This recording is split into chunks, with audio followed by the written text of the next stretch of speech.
जैसा कि लालची देवरानी पार्ट 1 में आप लोगों ने देखा था, कार्तिक ने अपनी सारी प्रॉपर्टी अपने छोटे भाई के नाम कर दी थी। कार्तिक की पत्नी राधिका को इस बात की खबर भी नहीं थी।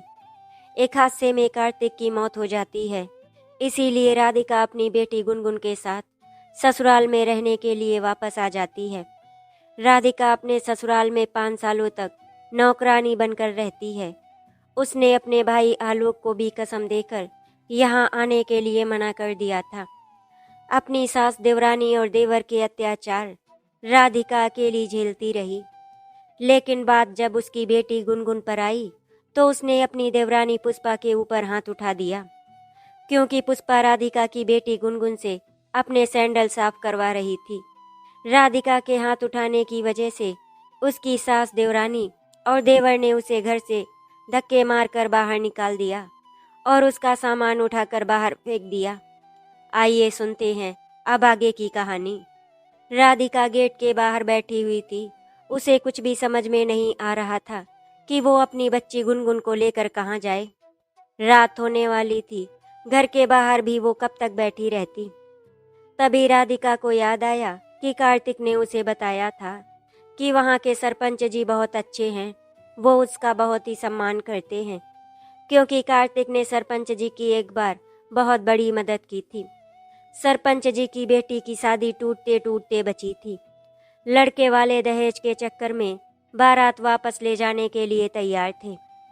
उस समय सरपंच जी को कुछ भी नहीं समझ में आ रहा था। वो अपना सर पकड़े हुए वहीं मंडप में बैठे थे और अपने समधी और दामाद को मनाने की कोशिश कर रहे थे, लेकिन वो लोग मानने को तैयार नहीं थे। फिर कार्तिक ने ही लड़के और उसके पिता को समझाया था, जिसकी वजह से वो लोग शादी के लिए मान गए थे और फिर पूरे विधि विधान के साथ में सरपंच जी की बेटी और उस लड़के की शादी हो गई थी। इसीलिए सरपंच जी ने कार्तिक से कहा था, कार्तिक, तुम्हारा ये एहसान मैं कभी नहीं भूलूंगा। जब भी समय आएगा तुम्हारा ये उपकार मैं चुका दूंगा। राधिका को अब समझ में आ गया था कि उसे क्या करना है और किससे मदद मांगनी है। राधिका ने अपना थोड़ा सा सामान पैक किया और अपनी बेटी को लेकर सरपंच जी के पास चली गई। सरपंच जी ने जब राधिका को इस हालत में देखा तो उन्होंने उससे पूछा, राधिका बहू, क्या हुआ है? तुम्हारी ऐसी हालत कैसे हो गई? सब ठीक तो है ना? राधिका की आंखों से आंसू बहने बंद नहीं हो रहे थे। बहू, पहले तुम घर के अंदर आओ, बाकी बातें बाद में होती रहेंगी। सरपंच जी ने अपनी पत्नी को पानी लाने के लिए कहा। सरपंच जी की पत्नी मालती बहुत ही शांत स्वभाव की औरत थी। उन्होंने पानी लाकर राधिका को दिया। राधिका ने थोड़ा सा पानी पिया और अपनी बेटी को भी पिलाया और फिर मालती जी भी वहीं बैठ गई। सरपंच जी ने राधिका से फिर पूछा, बहू, क्या हुआ है? तुम्हारी ये हालत कैसे हुई? राधिका ने उन्हें शुरू से लेकर आखिरी तक की सारी कहानी बता दी। उसने ये भी बता दिया कि अब उसके पास रहने के लिए कोई ठिकाना नहीं है। कार्तिक के परिवार वालों ने उसे धक्के देकर घर से बाहर निकाल दिया है। कार्तिक ने मुझे इस बारे में सब कुछ बताया था। मैंने तो उसे पहले भी मना किया था कि सारी प्रॉपर्टी राहुल के नाम पर मत कर। कार्तिक अपने छोटे भाई की करतूत नहीं जानता था। मैं उसको बहुत अच्छी तरह से जानता था। वो पहले से ही कार्तिक के साथ विश्वासघात कर रहा था, लेकिन कार्तिक को इस बात का अंदाजा भी नहीं था। कार्तिक को तो अपना छोटा भाई बहुत ही सीधा साधा नजर आ रहा था और वो पुष्पा को तो हर कोई जानता है कि वो कितनी बदतमीज और चालबाज लड़की है। राधिका, तुम्हें तो पता भी नहीं है, पुष्पा ने तो अपने चाचा पर ही झूठा इल्जाम लगा दिया था कि उसके चाचा ने उसके साथ छेड़खानी करने की कोशिश की थी, जबकि उसका चाचा तो बहुत ही सीधा साधा इंसान था। वो कभी कभार मेरे पास आता जाता था। राधिका, तुम्हारी उसे लालची देवरानी ने अपने चाचा पर केस कर दिया था। केस वापस लेने के लिए उसने अपने चाचा से सारी प्रॉपर्टी अपने नाम करवा ली थी।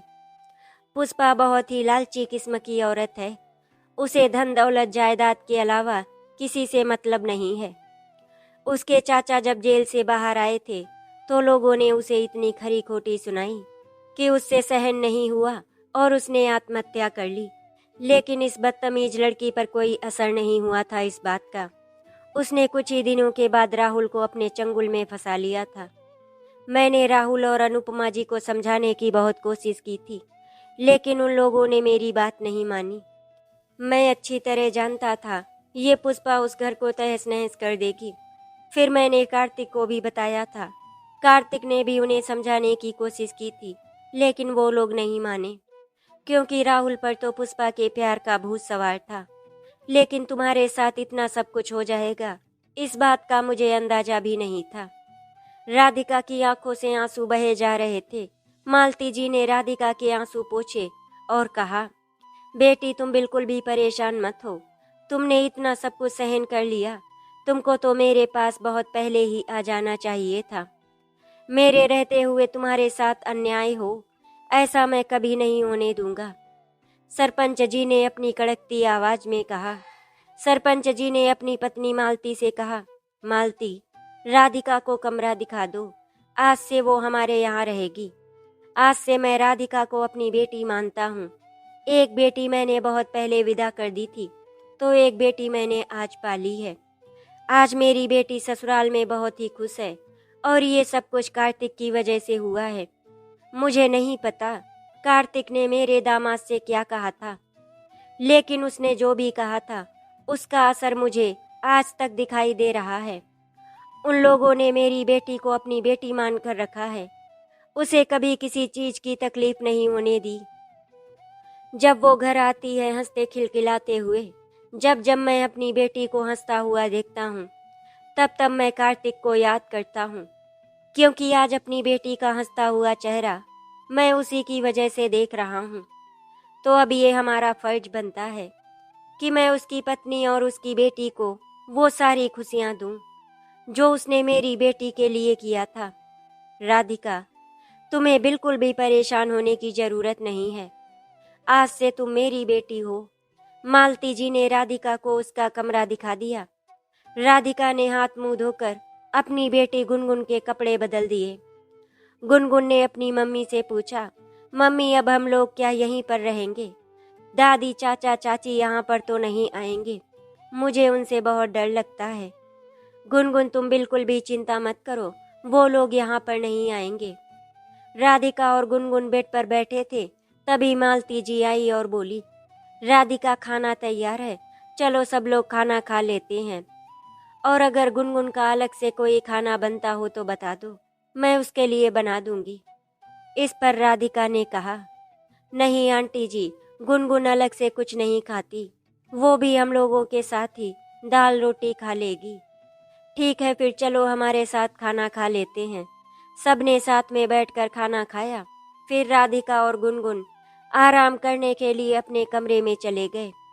राधिका और गुनगुन के जाने के बाद सरपंच जी ने मालती जी से कहा, मालती, मैं राधिका के सामने तो कुछ भी नहीं कह सका, लेकिन प्रॉपर्टी बिल के बारे में मैं बहुत अच्छी तरह से जानता हूँ। कार्तिक ने मुझे सब कुछ बताया था। कार्तिक ने पूरा घर तो राहुल के नाम कर दिया था, लेकिन जो जमीन थी वो सिर्फ और सिर्फ जब तक कार्तिक की बच्ची 18 साल की नहीं हो जाएगी तब तक की ही है। उसके बाद वो सारी जमीन गुनगुन के नाम होगी। सरपंच जी की बात सुनकर मालती ने उससे कहा, आपने ये बात राधिका को क्यों नहीं बताई? मालती, अभी राधिका को बताने से कोई फायदा नहीं है, क्योंकि अभी उसकी बेटी सिर्फ 5 साल की है। गुनगुन के 18 साल होने में अभी 13 साल बाकी हैं। अनुपमा जी और राहुल और पुष्पा इस बात को नहीं जानते हैं कि उस वसीयत के बारे में मुझे पता है। उनको लगता है कि इस बारे में किसी को कुछ भी नहीं पता है, और मैं भी नहीं चाहता कि उन लोगों को इस बात का पता चले, क्योंकि अगर पुष्पा को इस बात का पता चल गया कि मुझे सब कुछ पता है, तो वो कोई न कोई तिकड़म लगाना शुरू कर देगी। इससे राधिका और गुनगुन की जान को खतरा भी हो सकता है। इसीलिए हमें बहुत सोच समझकर फैसला लेना होगा। चलो अभी चलकर हम सो जाते हैं। कल पहले राधिका से बात करता हूँ, उसके बाद देखते हैं आगे क्या करना है। राधिका की हालत इतनी खराब हो गई थी कि वो बिस्तर पर लेटते ही सो गई। साथ ही में गुनगुन भी सो गई थी। अगली सुबह राधिका के नए जीवन की शुरुआत होने वाली थी। राधिका सुबह सुबह उठकर नहा धोकर तैयार हो गई थी और गुनगुन अभी तक सो रही थी। राधिका अपने कमरे के बाहर आई तो देखा एक दादी घर में झाड़ू लगा रही थी। सरपंच जी और मालती जी अभी तक सो रहे थे। घर के काम करने वाली दादी ने राधिका को पहली बार देखा था, इसीलिए वो राधिका को नहीं जानती थी। राधिका अपने कमरे में वापस आ गई थी। करीब आधे घंटे के बाद वो फिर से कमरे से बाहर आई तो उसने देखा मालती जी नहा धोकर तैयार होकर आ गई थी। वो मंदिर में पूजा कर रही थी। राधिका भी जाकर मंदिर में बैठ गई और वो भी पूजा करने लगी। पूजा समाप्त हो गई थी। मालती जी ने सबको प्रसाद दिया और फिर राधिका का परिचय दादी से करवाया। राधिका, ये संगीता काकी हैं। घर के सारे काम यही करती हैं। तुम भी इनको काकी कहकर बुला सकती हो। और संगीता काकी, ये राधिका है। आज से ये हमारे साथ ही रहेगी। ये मेरी बेटी जैसी है। तुम भी इनको काकी कहकर बुला सकती हो। और संगीता काकी, ये राधिका है। आज से ये हमारे साथ ही रहेगी। ये मेरी बेटी जैसी है। ध्यान रखना राधिका को कोई तकलीफ ना हो। जी मालकिन, आप बिल्कुल भी चिंता ना करें। जैसे मैंने नायरा बिटिया का ध्यान रखा था, वैसे ही मैं राधिका बिटिया का भी ध्यान रखूंगी। दरअसल सरपंच जी की बेटी का नाम नायरा है। मालती जी चाय नाश्ता तैयार करने के लिए किचन में जाने लगी तो राधिका भी उनके साथ किचन में चली गई। उसने मालती जी का हाथ बटाया तो मालती जी को अपनी बेटी नायरा की याद आ गई। वो भी उनके काम में मदद कर दिया करती थी। सबने एक साथ बैठकर चाय नाश्ता किया। फिर सरपंच जी ने राधिका से पूछा, बेटी अब तुम बताओ, तुम क्या चाहती हो? चाचा जी, अब मेरे चाहने और ना चाहने से कुछ भी नहीं होता, क्योंकि जो मेरे साथ होना था वो तो हो गया। अब मैं जो कुछ भी करना चाहती हूँ वो मैं अपनी बेटी के लिए करना चाहती हूँ। अब मुझे उसी के लिए जीना है, वही मेरे लिए सब कुछ है। आप तो मेरे लिए कहीं किसी स्कूल में छोटी सी नौकरी दिलवा दीजिए। मैंने 12वीं तक की पढ़ाई की है। वहाँ पर एक दो स्कूल में सरपंच जी ने पता किया तो पता चला एक स्कूल में बच्चों की देखभाल के लिए एक औरत की ज़रूरत है, जिसके लिए उसे 500 रुपए तक मिल जाएंगे। सरपंच जी नहीं चाहते थे कि राधिका वहाँ पर नौकरी करे, लेकिन सरपंच जी ने राधिका की बातों से जितना उसे समझा था उसी के लिए उन्होंने राधिका से बता दिया। राधिका ने इस नौकरी के लिए तुरंत ही हाँ कर दिया। राधिका ने उस स्कूल में अपने बच्चे का नाम भी लिखवा दिया और वो भी वहीं पर पढ़ने लगी। इतने रुपए में राधिका का गुजर बसर होना थोड़ा मुश्किल ही था, लेकिन राधिका पूरी कोशिश कर रही थी कि 1 महीने के बाद उसे जो वेतन मिला तो उसने 100 रुपए के तौर पर सरपंच जी को दे दिए। सरपंच जी वो रुपए लेना नहीं चाहते थे, क्योंकि वो जानते थे कि राधिका बहुत ही खुददार है। अगर उन्होंने वो रुपए नहीं लिए तो हो सकता है वो अपना कहीं और ठिकाना ढूंढने की कोशिश करे। इसीलिए उन्होंने मालती को इशारा कर दिया कि वो रुपए ले ले। राधिका को जब वो 500 रुपए मिले थे तो उसके चेहरे पर एक अलग ही चमक आ गई थी, क्योंकि ये उसके कमाए हुए पैसे थे। अगले दिन शाम को स्कूल से आते समय राधिका बाजार से कुछ राशन पानी का सामान ले आई थी। ये सब देखकर मालती जी और सरपंच जी को बिल्कुल भी अच्छा नहीं लगा था। उन्होंने राधिका से कहा, राधिका बेटी, तुमने घर का किराया दिया, हमने कुछ नहीं कहा, चुपचाप ले लिया। अब तुम अपना खाना भी अलग बनाना चाहती हो, ये मुझे बिल्कुल भी अच्छा नहीं लगेगा। इस पर राधिका ने कहा, चाचा जी, मैं किसी पर भी बोझ नहीं बनना चाहती, इसीलिए मैं चाहती हूँ कि मैं अपना सारा खर्चा खुद ही उठाऊं। अगर मुझे कभी ज़रूरत पड़ी तो मैं आपको ज़रूर बताऊंगी। सरपंच जी उसके सम्मान को ठेस नहीं पहुंचाना चाहते थे, इसीलिए उन्होंने हाँ कर दिया। सरपंच जी मन ही मन में सोचने लगे, कोई बात नहीं, अपना खर्चा खुद ही उठाएगी, कम से कम मेरी आंखों के सामने तो रहेगी, तो इस बात का सुकून तो रहेगा कि वो बिल्कुल ठीक है। स्कूल में 3 दिनों के लिए छुट्टी थी, इसीलिए राधिका ने तय किया था कि वो अपने मायके भैया भाभी और माँ से मिलने के लिए जाएगी। बहुत साल हो गए उनसे मिले हुए। राधिका ने सरपंच जी को बताया कि वो अपने भैया भाभी से मिलने के लिए जा रही है। राधिका की बात सुनकर सरपंच जी ने कहा, राधिका, हमने तुम्हारी सारी बातें मान ली है, अब तुम हमारी भी एक बात मान लो। मैं नहीं चाहता कि तुम गुनगुन बिटिया को साथ लेकर जाओ और बस में धक्के खाते फिरो। इसीलिए मैं चाहता हूँ कि तुम गाड़ी से अपने भैया भाभी से मिलने चली जाओ। ये ड्राइवर तुम्हें छोड़ आएगा। राधिका ने सरपंच जी की ये बात मान ली और ड्राइवर ने राधिका को उसके भैया भाभी के घर पर छोड़ दिया। राधिका ने अपने घर की कुंडी खटखटाई तो उसकी भाभी ने आकर दरवाजा खोला। सामने राधिका को देखकर उसकी भाभी की आंखों से आंसू बह निकले। उन्होंने तुरंत राधिका को गले से लगा लिया और उसका माथा चूम लिया। गुनगुन को भाभी ने गोद में उठा लिया और जोर जोर से चिल्लाने लगी, देखो तो कौन आया है। आलोक और उसकी माँ आराधना की आवाज़ सुनकर कमरे से बाहर आई। सामने जब उन्होंने राधिका और गुनगुन को देखा तो आलोक तो वहीं जमीन पर बैठ गया और राधिका की माँ ने आकर उसे गले से लगा लिया। राधिका की माँ के मुंह से बस इतना ही निकला, बेटा, बहुत देर लगा दी तुमने अपनी कसम तोड़ने में। मुझे तो लग रहा था शायद मैं तुम्हें कभी देख ही नहीं पाऊंगी। अपनी माँ की बातें सुनकर राधिका फूट फूट कर रोने लगी। मुझे माफ़ कर दो माँ, मैं नहीं चाहती थी कि यहाँ आकर आपका जीना भी मैं दुश्वार कर दूं। मैं आप लोगों पर बोझ नहीं बनना चाहती थी और अगर मैं भैया को वो कसम नहीं देती तो भैया मुझे इस हालत में देखकर बार बार परेशान होते रहते। इसीलिए मैंने वो सब किया। लेकिन माँ, अब सब कुछ ठीक हो गया है। मैं आपसे मिलने आती जाती रहूंगी। राधिका ने अपने भैया की तरफ कदम बढ़ाए ही थे कि आलोक वहां से उठकर अपने कमरे में चला गया। भाभी और माँ दोनों गुनगुन के साथ बिजी हो गए और राधिका अपने भाई को मनाने के लिए चली गई। राधिका अपने भाई के सामने जाकर घुटनों पर बैठ गई और अपने भाई से माफ़ी मांगने लगी। भैया, आप अपनी इस बहन को माफ़ नहीं करेंगे। मैं तो आपकी बेटी हूँ ना, और बेटी से भला कोई नाराज रहता है। राधिका जब ये सब बातें बोल रही थी तो उसकी आंखों से आंसू बह रहे थे जो आलोक से देखे नहीं जा रहे थे। उसने अपनी बहन को उठाकर गले से लगा लिया।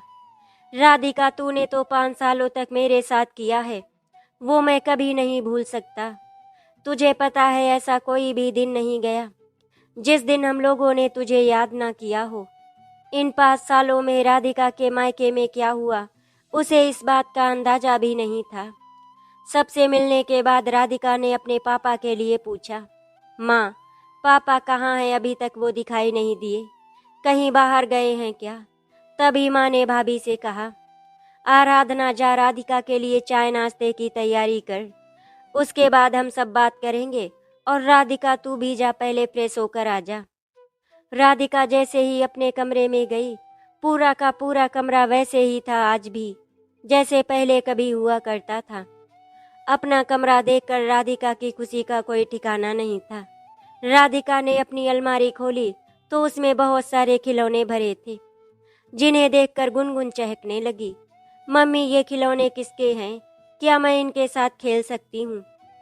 गुनगुन की बात सुनकर राधिका ने उसे गोद में उठा लिया और सर पर प्यार से हाथ फेरते हुए कहा, हाँ बेटा, ये सारे खिलौने तेरे हैं, तू उनके साथ खेल सकती है। लेकिन मम्मी, यहाँ पर इतने सारे खिलौने कहाँ से आए? तो राधिका ने बोला, गुनगुन, ये सारे खिलौने मेरे हैं, इनसे कभी मैं खेला करती थी, इसीलिए आज से ये सब तुम्हारे हैं। मम्मी, नानी ने आपके सारे खिलौने अभी तक संभाल कर रखे थे। मम्मी, यहाँ पर सब कुछ कितना अच्छा है, आप मुझे यहाँ पर पहले क्यों नहीं लेकर आईं? गुनगुन की बातें सुनकर राधिका को समझ में नहीं आ रहा था कि वो क्या जवाब दे। तभी राधिका ने कहा, अच्छा गुनगुन बेटा, चलो जल्दी से हम लोग हाथ मुंह धोकर तैयार हो जाते हैं, फिर नीचे चलकर सभी के साथ खेलते हैं। दोनों तैयार होकर नीचे हॉल में आ जाते हैं। सभी एक साथ बैठकर चाय पीते हैं। राधिका ने बच्चों के बारे में पूछा तो भाभी ने बताया कि उनके नाना आए थे, वो उन्हें लेकर गए हैं। ठीक है भाभी, सभी चाय पीने लगते हैं। एक बार फिर राधिका ने प्रश्न किया, माँ पापा कहाँ हैं? अभी तक दिखाई क्यों नहीं दिए? कहीं बाहर गए हैं क्या? सबकी आंखों में आंसू आ गए थे, लेकिन किसी के मुंह से आवाज नहीं निकल पा रही थी। आराधना गुनगुन को लेकर अंदर कमरे में चली गई और गुनगुन को वहां बैठाकर बहुत सारे खिलौने दे दिए और उससे कहा, बेटा तुम थोड़ी देर यहीं पर खेलो, हम लोग अभी आते हैं। गुनगुन ने कहा, ठीक है मामी, मैं यहीं पर खेलती हूँ। मम्मी से बोलना जल्दी से कमरे में आ जाए। ठीक है गुनगुन बेटा, मैं बोल दूंगी। आराधना भाभी वापस हॉल में आ जाती है। वहां पर सन्नाटा पसरा हुआ था, किसी के मुंह से आवाज नहीं निकल रही थी। तभी राधिका की माँ ने कहा, राधिका तुम्हारे पापा अब इस दुनिया में नहीं रहे। वो 4 साल पहले ही हम सबको छोड़कर चले गए और इसकी वजह कहीं न कहीं तुम हो राधिका। अगर तुमने वो कसम नहीं दी होती तो शायद आज तुम्हारे पापा जिंदा होते।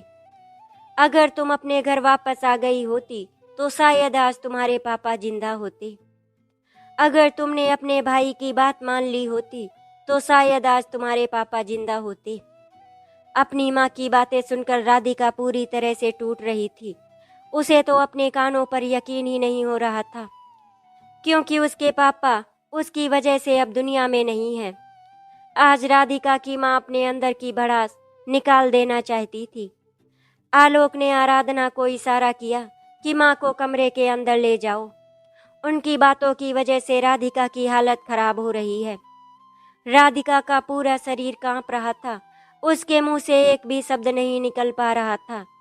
उसकी हालत देखकर आलोक बहुत परेशान होने लगा था। उसने अपनी बहन राधिका को दिलासा देते हुए कहा, राधिका शांत हो जा, तेरी वजह से कुछ भी नहीं हुआ। जो होना होता है वो तो होकर ही रहता है, चाहे कुछ भी हो जाए। राधिका किस्मत का लिखा हुआ कोई मिटा नहीं सकता, इस बात को तू मान ले। राधिका चीख चीख कर रोने लगी और अपने पापा की मृत्यु का जिम्मेदार खुद को मानने लगी। आलोक ने राधिका को गले से लगा लिया और उसको शांत कराने की कोशिश की। तभी राधिका के गले से आवाज निकली, भैया मुझे माफ कर दो, मेरी वजह से आपके सर से पिता का साया उठ गया। राधिका तू समझने की कोशिश क्यों नहीं करती? तेरी वजह से कुछ भी नहीं हुआ है। ये सब तो भगवान ने पहले से ही लिख रखा है कि कब और क्या क्या होना है। तभी राधिका की माँ शांत होकर कमरे से बाहर आ गई। आराधना ने उन्हें अच्छी तरह से समझा दिया था कि इसमें राधिका की कोई गलती नहीं है। कमरे से बाहर आकर उन्होंने राधिका को गले से लगा लिया। बेटा मुझे माफ कर दे, गुस्से में मैंने तुझे बहुत कुछ बोल दिया। मुझे ऐसा कुछ भी नहीं बोलना चाहिए था। नहीं माँ, आपने कुछ भी गलत नहीं बोला। आपने जो भी बोला वो बिल्कुल सही बोला है। कहीं न कहीं पापा की मौत की जिम्मेदार तो मैं ही हूँ। सभी ने एक दूसरे को गले से लगा लिया और एक दूसरे को दिलासा देते हुए कहा। कुछ देर बाद राधिका ने अपने भैया आलोक से पूछा, भैया ये सब कब और कैसे हुआ? आलोक ने बताया कि वहां से आने के बाद मैंने जब पापा को तुम्हारी हालत के बारे में बताया तो वो बहुत ज्यादा परेशान होने लगे थे, इसीलिए उन्होंने तुम्हें तुरंत लाने के लिए कहा। फिर मैंने उन्हें बताया कि तुमने कसम दे रखी है कि कोई भी घर से वहां नहीं आएगा, वो खुद ही हम लोगों से मिलने आएगी। पापा एक एक दिन गिनकर तुम्हारा इंतजार कर रहे थे। तुम तो अच्छी तरह जानती हो कि तुम हम सबकी चहेती हो। मैं बाहर बाहर से तुम्हारे हाल चाल पता करता रहता था। कुछ कुछ बातें पापा को बता दिया करता था और कुछ बातें छुपा लिया करता था। पापा मुझ पर शक करने लगे थे कि मैं उनको सारी बातें नहीं बता रहा हूँ, इसीलिए उन्होंने अपनी तरफ से तुम्हारे बारे में जानने की कोशिश करनी चाहिए और उन्होंने तुम्हारे बारे में सब कुछ पता लगा लिया कि तुम्हारे साथ क्या क्या हुआ है। पापा की तबीयत धीरे धीरे खराब होने लगी थी और फिर एक दिन उन्हें हार्ट अटैक आया और वो हम सबको छोड़कर इस दुनिया से हमेशा के लिए चले गए। उसके बाद करीब 5-6 महीने तक माँ की भी तबीयत बहुत खराब हो गई थी। माँ डिप्रेशन में चली गई थी। वो पागलों की तरह चिल्लाने लगती थी। बच्चे भी उनसे डर जाया करते थे, लेकिन माँ का इलाज सही समय पर हो गया था, इसीलिए वो बिल्कुल ठीक हो गई थी। ये सब बातें सुनकर राधिका अपने आप को मारने लगी। उसने इतनी बड़ी गलती कैसे कर दी? वो कैसे भूल गई कि उसकी कसम की वजह से उसका परिवार टूटकर बिखर जाएगा? अपने स्वाभिमान के चक्कर में उसने अपने पिता की बलि दे दी। राधिका की माँ ने राधिका को गले से लगाया और उसे शांत कराया, बेटा शांत हो जा। आखिर तुम कब तक ऐसे ही रोती रहोगी? तभी भाभी की आवाज आई, राधिका पापा जी जहाँ कहीं भी होंगे वो तुमको देख रहे होंगे। उन्हें तो हमेशा सिर्फ और सिर्फ तुम्हारी खुशी चाहिए।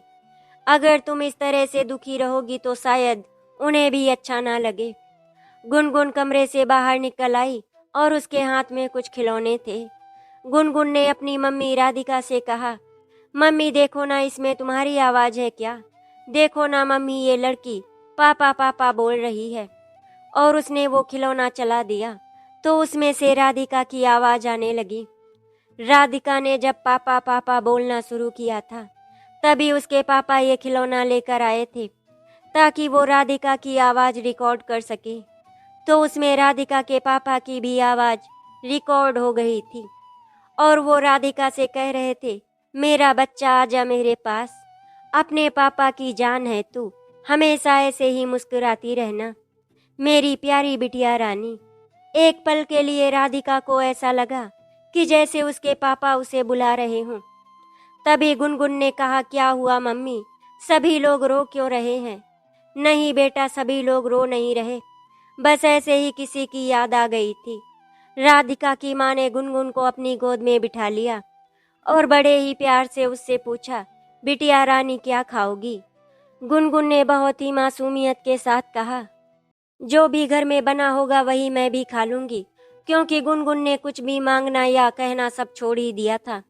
उसे पता था कि मांगने के बाद भी उसे कुछ भी नहीं मिलेगा, उल्टे दादी और चाची की डांट अलग खानी पड़ेगी। इसीलिए उसने मांगना ही बंद कर दिया था। जो भी उसे खाने के लिए मिलता वही खा लेती थी। राधिका फिर भी उसको कुछ न कुछ खिला दिया करती थी, अपनी सास और देवरानी से छिपाकर। गुनगुन की मामी ने कहा, गुनगुन बेटा, आज आप जो भी बताएंगे वो आपकी नानी बना देंगी। आप उन्हें बता दो आपको क्या खाना है। ठीक है नानी, आप मेरे लिए बहुत सारे मेवे डालकर खीर बना देना। मम्मी तो दूध में चावल और चीनी डाल देती हैं और कहती हैं कि खीर है खा लो।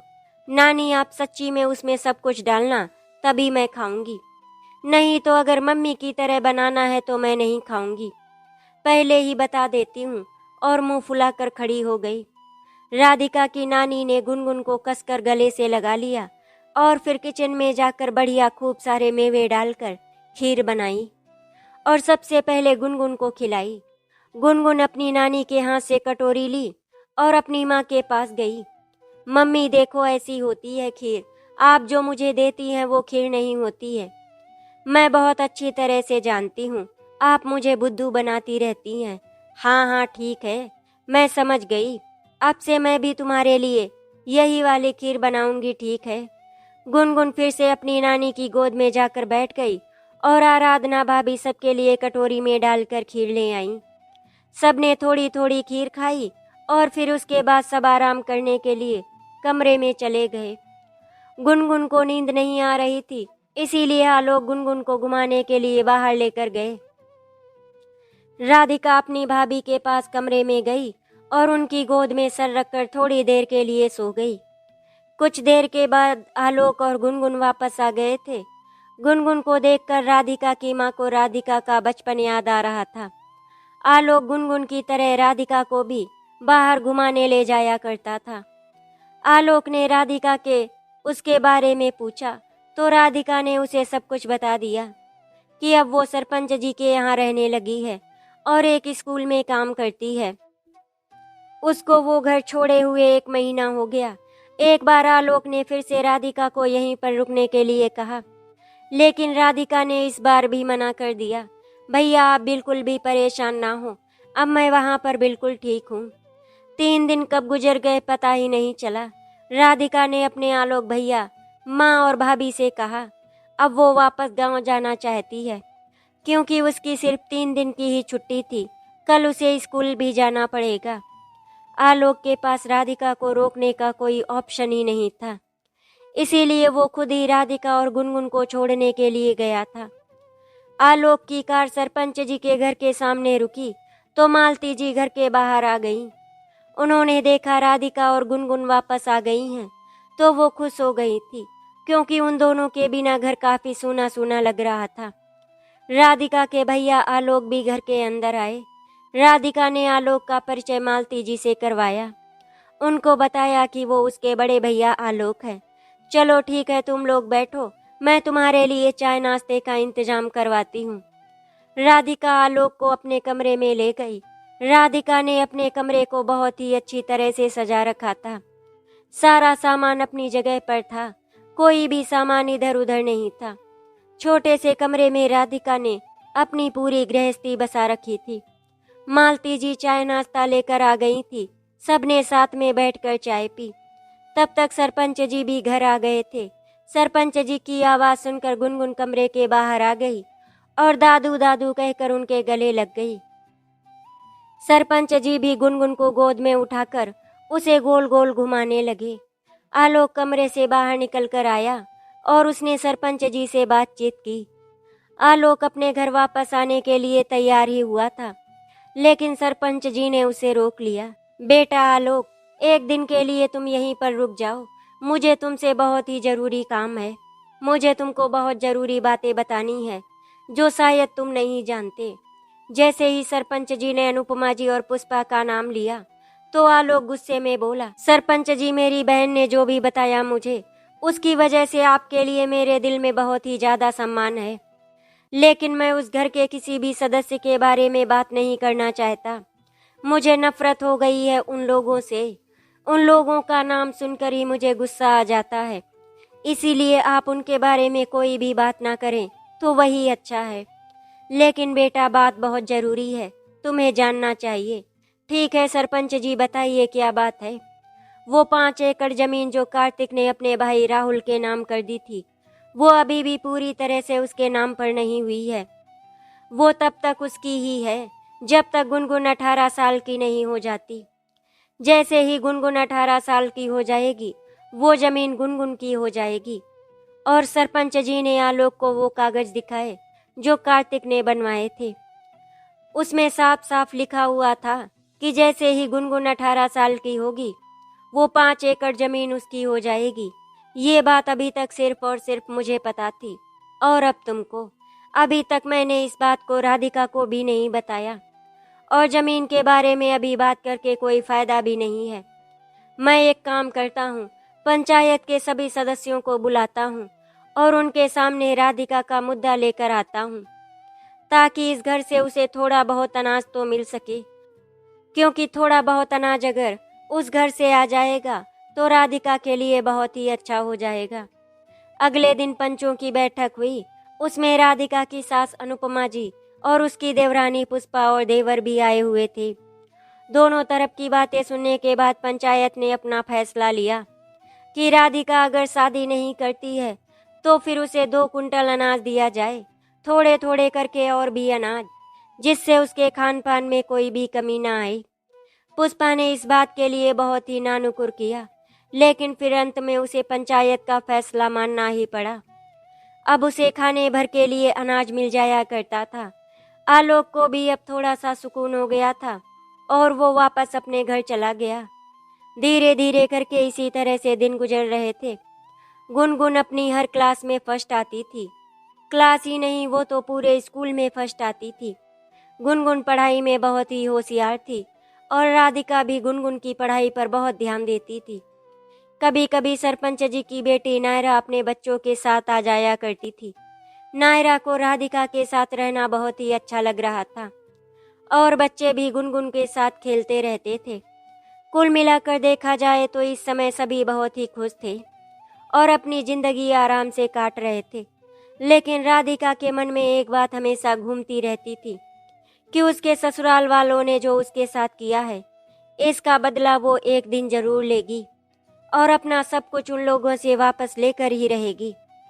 अपने ससुराल वालों से बदला लेने के लिए राधिका ने क्या योजना बनाई थी, इसको जानने के लिए हमारी कहानी लालची देवरानी का पार्ट 3 जरूर देखें और उसके लिए हमारे चैनल को सब्सक्राइब कर लें।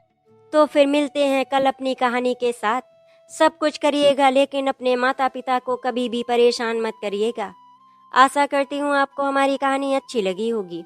अगर आपको हमारी कहानी अच्छी लगी तो वीडियो को लाइक एंड शेयर करें, चैनल को सब्सक्राइब करें।